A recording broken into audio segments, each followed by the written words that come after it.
दिल्ली सरकार की प्रीमियम बस एग्रीगेटर स्कीम पिछले 8 सालों से अटकी हुई है।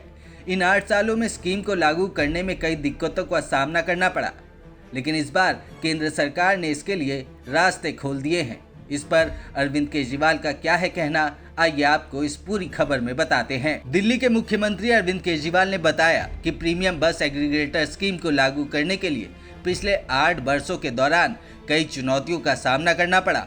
मई 2016 में दिल्ली सरकार ने स्कीम को लाने का प्रस्ताव मंजूर किया था, लेकिन उस वक्त KLG नजीब जंग ने पॉलिसी को मंजूरी देने से इनकार कर दिया। फिर जून 2016 में बीजेपी विधायक विजेंद्र गुप्ता ने एंटी करप्शन ब्रांच में शिकायत कर दी। इस स्कीम में भ्रष्टाचार हो गया है, जबकि तब तक स्कीम आई भी नहीं थी। सारी जांच हुई, लेकिन कुछ नहीं निकला।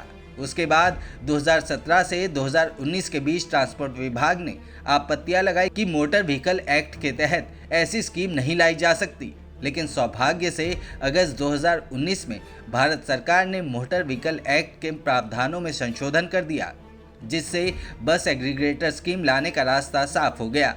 लेकिन फिर 2020 और 21 में कोरोना आ गया। अरविंद केजरीवाल ने बताया कि उसके बाद 2022 में हमने इस पूरी स्कीम को दोबारा से ड्राफ्ट किया और 18 अगस्त 2022 को लोगों के सुझाव और आपत्तियां लेने के लिए इसे जारी किया।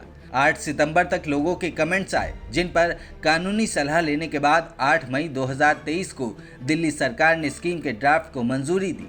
25 मई को LG ने भी ड्राफ्ट की स्कीम को अप्रूव कर दिया। इसके बाद 29 मई को इसे दोबारा पब्लिक के कमेंट्स में डाला गया। 27 जुलाई को ट्रांसपोर्ट विभाग ने स्टेक होल्डर्स के साथ मीटिंग की। उसमें भी कुछ नए सुझाव और कमेंट्स मिले। इन सब के आधार पर स्कीम में कुछ मामूली बदलाव करने के बाद इसे फाइनल अप्रूवल के लिए LG के पास भेजा जा रहा है। अरविंद केजरीवाल ने कहा कि LG ने पॉलिसी के जिस ड्राफ्ट को मंजूरी दी थी, उसमें बहुत मामूली बदलाव किए गए। ऐसे में हमें पूरी उम्मीद है कि LG साहब इसे जल्द अप्रूव कर देंगे, जिसके बाद दिल्ली देश का पहला ऐसा शहर बन जाएगा जहां इस तरह की प्रीमियम बस एग्रीगेटर स्कीम लागू होगी। उन्होंने बताया कि केंद्र सरकार ने MV एक्ट में जो संशोधन किए थे, उन्हीं के आधार पर प्रीमियम बस एग्रीगेटर स्कीम तैयार की गई है। केंद्र सरकार ने खुद इसका एक खाका तैयार किया था, जबकि पहले हमने अपनी सोच के आधार पर स्कीम बनाई थी। ऐसे में अब इस पॉलिसी को लागू करने में कोई अड़चन नहीं आनी चाहिए।